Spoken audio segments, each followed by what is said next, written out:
آپ کو اپنی شخصیت کے اوپر اعتماد کرنے کی ضرورت ہے. اپنے اندر جو آپ نے ایک آبجیکٹیو فلٹر لگانا ہے جس میں آپ ان کی سبجیکٹیو اوپینینس کو انالائز کر سکیں کہ آیا اس میں کتنا سچ ہے، یہ کتنی آبجیکٹیو اوپینین ہے. اپنی ڈیفینیشن آپ نے خود بنانی ہے، کسی دوسرے کی دی گئی ڈیفینیشن آپ کے بارے میں آپ کو ایکسیپٹ نہیں کرنی. اسی طرح سے جب آپ اپنے والدین کے ساتھ ڈیلنگ میں آئیں گے، ان کے ساتھ کنورسیشن میں آئیں گے، تو آپ نے اس کے دوران آپ نے اپنے نروس کے اوپر ایک نظر ضرور رکھنی ہے. Keep an eye on your nerves. جہاں پہ آپ کو لگے کہ آپ کے والدین کے ایموشنل ریئیکشن کے نتیجے میں آپ کے بٹنز ٹریگر ہو رہے ہیں، وہاں پر آپ نے خود کو سٹاپ بولنا ہے. خود کو سٹاپ بول کر ایک ڈیپ بریتھ لیں، لمبا گہرا سانس لیں، خود کو کام ڈاؤن کریں، خود کو پرسکون کریں. کیونکہ ایک چیز آپ نے جو سیکھنی ہے وہ یہ ہے کہ آپ نے کنورسیشن کو مینیج کرنا ہے، اس میں ریئیکٹ نہیں کرنا. آپ نے جب آپ اس کے اوپر ریئیکٹ کریں گے تو سچویشن مزید ورسٹ ہو جائے گی.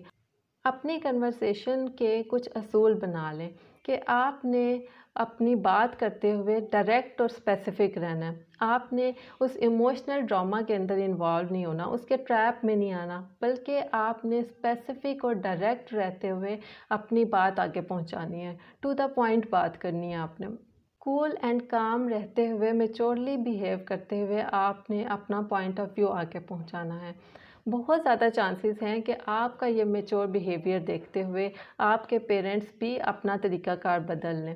لیکن اگر ایسا نہیں ہوتا، وہ اس طرح سے اپنا طریقہ کار نہیں بدلتے، تو بھی آپ نے اپنے کچھ اصول ضرور بنانے ہیں. اگر آپ کے والدین کنورسیشن کے دوران اونچا بولتے ہیں یا اونچا شاؤٹ کرتے ہیں آپ کے اوپر، تو آپ نے ان کے اوپر ریٹرن میں شاؤٹ نہیں کرنا. آپ نے اپنا والیوم دھیما رکھنا ہے. دوسری چیز جو آپ نے کرنی ہے کہ کسی بھی قسم کی ایبیوزو لینگویج میں آپ نے انوالو نہیں ہونا. آپ نے اپنے ایگریسو بیہیویئر کو کنٹرول کرنا ہے. دوسری صورت میں اگر آپ کو لگ رہا ہے کہ سچویشن بہت آؤٹ آف کنٹرول ہے، آپ چاہ کے بھی اپنی بات ڈیلیور نہیں کر پائیں گے، یا آپ اس سچویشن کو مینیج نہیں کر پائیں گے، تو اٹس بیٹر کہ آپ وہاں سے خاموشی کے ساتھ اپنے آپ کو ہٹا لیں. اپنے آپ کو کسی ایسے جگہ پر لے کے جائیں جہاں پہ آپ سکون کے ساتھ تھوڑی دیر بیٹھیں اور اپنے آپ کو اس کنورسیشن کے اندر انوالو ہونے سے روک سکیں. یاد رکھیں کہ آپ نے جب اس کنورسیشن سے خود کو ریموو کرنا ہے تو وہ ڈس رسپیکٹفل نہیں ہونا چاہیے. آپ نے کوئی ٹینٹرم شو کر کے وہاں سے نہیں نکلنا.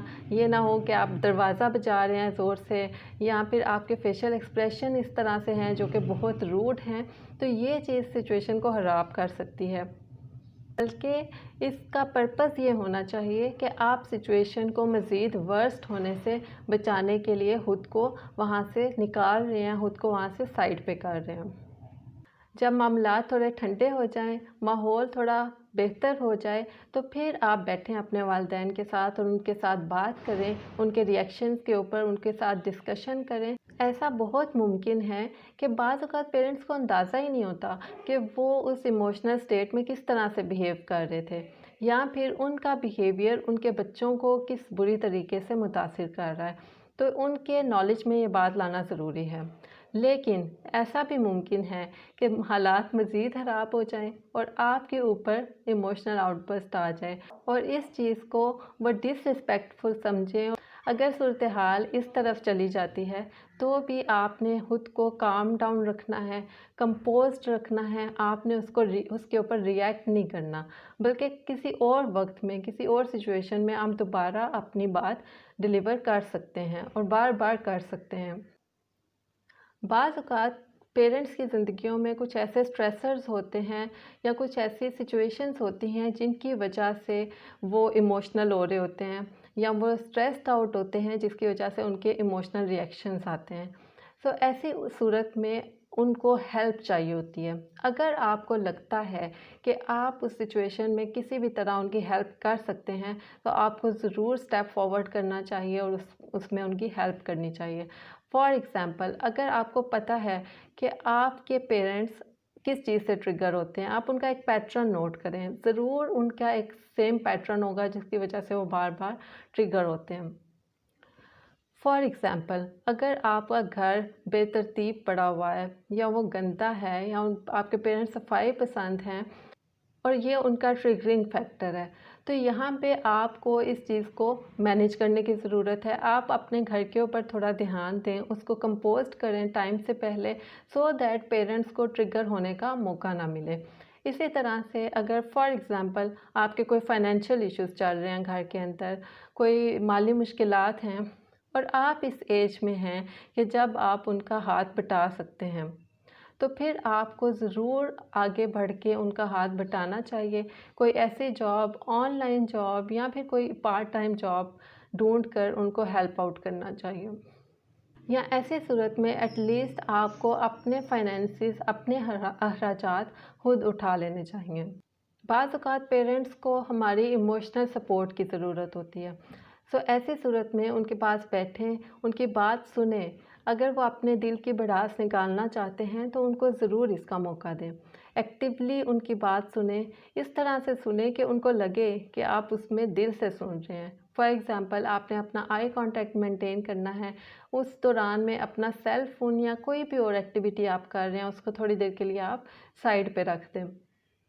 بہت پیشنس کے ساتھ اور ججمنٹل ہوئے بغیر ان کی بات سنیں، ان کو وقت دیں۔ یاد رکھیں کہ ہماری زندگیوں میں کچھ چیزیں، کچھ سچویشنز یا کچھ رویے اس لیے ہوتے ہیں تاکہ ہم جان سکیں کہ یہاں پہ صحیح بہتر طریقہ کیا ہو سکتا تھا، یہاں پہ اس سچویشن کو بہتر طریقے سے کس طرح سے ہینڈل کیا جا سکتا تھا، ہمیں اڈیپٹیو اور میل اڈیپٹیو بیہیویئرز کی سمجھ آ سکے۔ سو ہمیں کیا چوز کرنا ہے؟ جو اڈیپٹیو ہے، جو ہیلپ فل ہے، جو پیسفل ہے دوسروں کے لیے بھی اور ہمارے لیے بھی۔ سو ان چیزوں سے لرن کریں، اپنی اور اپنے پیرنٹس کی سائیکلوجیکل ویل بینگ کا خیال رکھنے کی کوشش کریں۔ مہوش نعیم کو اجازت دیجیے۔ اللہ حافظ۔